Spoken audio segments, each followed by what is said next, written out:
Good morning. This part is part 3. It says public victory as we climb up our little chart in the middle. Thank you for being with me today. I've been reading to you the 7 habits of highly effective people. We just finished habit 3, so this is kind of a chapter in between the 3 and the 4. Paradigms of interdependence. There can be no friendship without confidence, and no confidence without integrity. Samuel Johnson. Before moving into the area of public victory, we should remember that effective interdependence can only be built on a foundation of true independence. Private victory precedes public victory. Algebra comes before calculus. As we look back and survey the terrain to determine where we've been and where we are in relationship to where we're going, we clearly see that we could not have gotten where we are without coming the way we came. There aren't any other roads. There aren't any other shortcuts. There's no way to parachute into this terrain. The landscape ahead is covered with the fragments of broken relationships of people who have tried. They've tried to jump into effective relationships without the maturity, the strength of character to maintain them. But you just can't do it. You simply have to travel the road. You cannot be successful with other people if you haven't paid the price of success with yourself. A few years ago, when I was giving a seminar on the Oregon coast, a man came up to me and said, "You know, Stephen, I really don't enjoy coming to these seminars." He had my attention. "Look at everyone else here," he continued. "Look at this beautiful coastline and the sea out there and all that's happening. And all I can do is sit and worry about the grilling I'm going to get from my wife tonight on the phone. She gives me the 3rd degree every time I'm away. Where did I eat breakfast? Who else was there? Was I in a meeting all morning? When did we stop for lunch? What did I do during lunch? How did I spend the afternoon? What did I do for entertainment in the evening? Who was with me? What did we talk about?" And what she really wants to know but never quite asks is who she can call to verify everything I tell her. She just nags me and questions everything I do whenever I'm away. It's taken the bloom out of this whole experience. I really don't enjoy it at all. He did look pretty miserable. We talked for a while, and then he made a very interesting comment. "I guess she knows all the questions to ask," he said a little sheepishly. It was at a seminar like this that I met her when I was married to someone else." I considered the implications of his comment and then said, "You're kind of into quick fix, aren't you?" "What do you mean?" he replied. "Well, you'd like to take a screwdriver and just open up your wife's head and rewire that attitude of hers really fast, wouldn't you?" "Sure, I'd like to change her," he exclaimed. "I don't think it's right for her to constantly grill me like she does." "My friend," I said, "you can't talk your way out of problems you behave yourself into." We're dealing with a very dramatic and very fundamental paradigm shift here. You may try to lubricate your social interactions with personality techniques and skills, but in the process, you may truncate the vital character base. You cannot have the fruits without the roots. It's the principle of sequencing. Private victory precedes public victory. Self-mastery and self-discipline are the foundation of good relationships with others. Some people say that you have to like yourself before you can like others. I think that idea has merit, but if you don't know yourself, if you don't control yourself, if you don't have mastery over yourself, it is very hard to like yourself, except in some short-term, psyched up, superficial way. Real self-respect comes from dominion over self, from true independence. And that's the focus of habits 1, 2, and 3. Independence is an achievement. Interdependence is a choice only independent people can make. Unless we are willing to achieve real independence, it is foolish to try to develop human relation skills. We might try. We might even have some degree of success when the sun is shining. But when the difficult times come, and they will, we will not have the foundation to keep things together.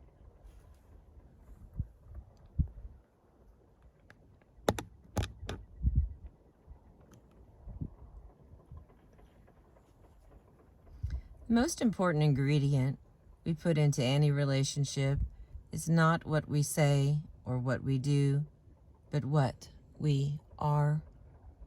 If our words and our actions come from superficial human relations techniques, the personality ethic, rather than from our inner core, the character ethic, others will sense that duplicity.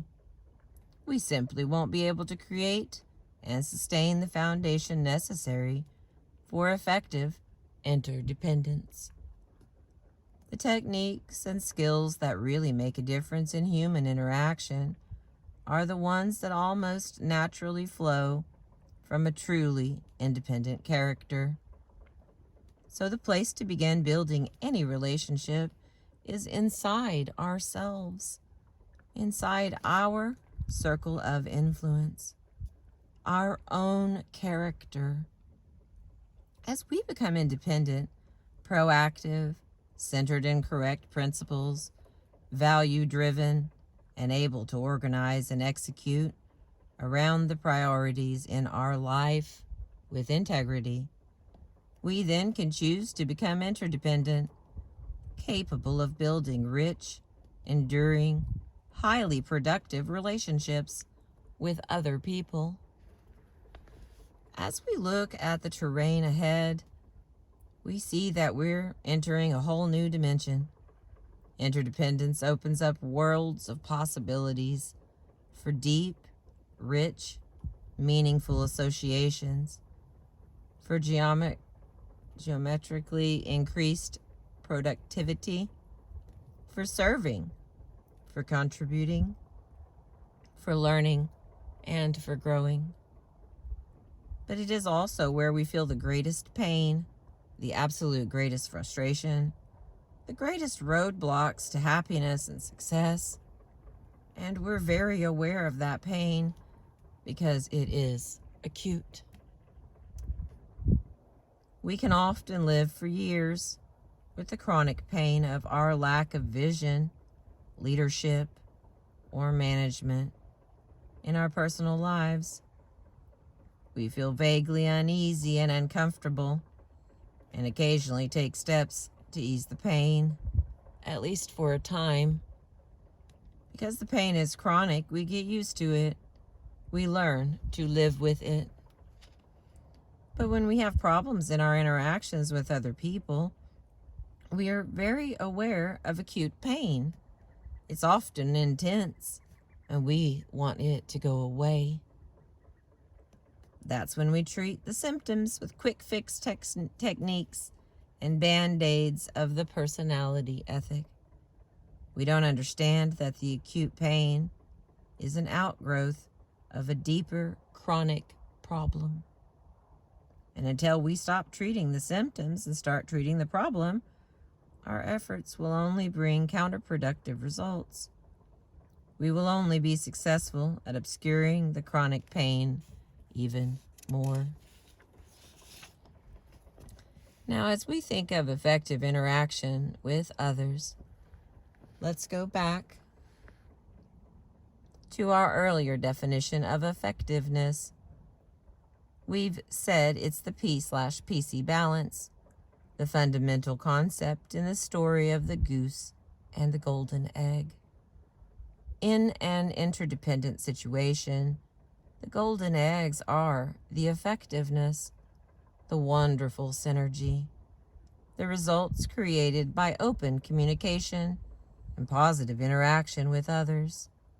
And to get those eggs on a regular basis, we need to take care of the goose.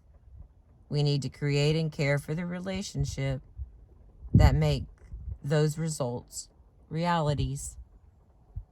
So before we descend from our point of reconnaissance and get into habits 4, 5, and 6, I would like to introduce what I believe to be a very powerful metaphor in describing relationships and in defining the P/PC balance in an interdependent reality. This one's not real. The emotional bank account. We all know what a financial bank account is. We make deposits into it and build up a reserve from which we can make withdrawals when we need to. An emotional bank account is a metaphor that describes the amount of trust that's been built up in a relationship. It's the feeling of safeness you have with another human being. If I make deposits into an emotional bank account with you through courtesy, kindness, honesty, and keeping my commitments to you, I build up a reserve. Your trust towards me becomes higher, and I can call upon that trust many times if I need to. I can even make mistakes, and that trust level, that emotional reserve, will compensate for it. My communication may not be clear, but you'll get my meaning anyway. You won't make me an offender for a word. When the trust account is high, communication is easy, instant, and effective. But if I have a habit of showing discourtesy, disrespect, cutting you off, overreacting, ignoring you, becoming arbitrary, betraying your trust, threatening you, or playing little tin God in your life, eventually my emotional bank account is overdrawn. Trust levels get very low. Then what flexibility do I have? None. I'm walking on minefields. I have to be very careful of everything I say. I measure every word. It's Tension City, Memo Haven. It's protecting my backside, politicking, and many organizations are filled with it. Many families are filled with it. Many marriages are filled with it. If a large reserve of trust is not sustained by continuing deposits, a marriage will deteriorate. Instead of rich, spontaneous understanding and communication, the situation becomes one of accommodation, where two people simply attempt to live independent lifestyles in a fairly respectful and tolerant way. The relationship may further deteriorate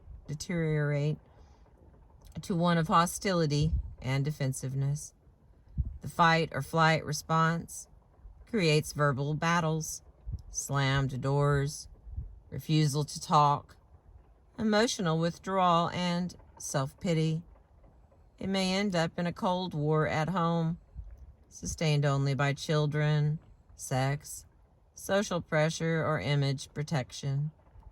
Or it may end up in open warfare in the courts, where bitter, ego-decimating legal battles can be carried on for years, as people endlessly confess the sins of a former spouse.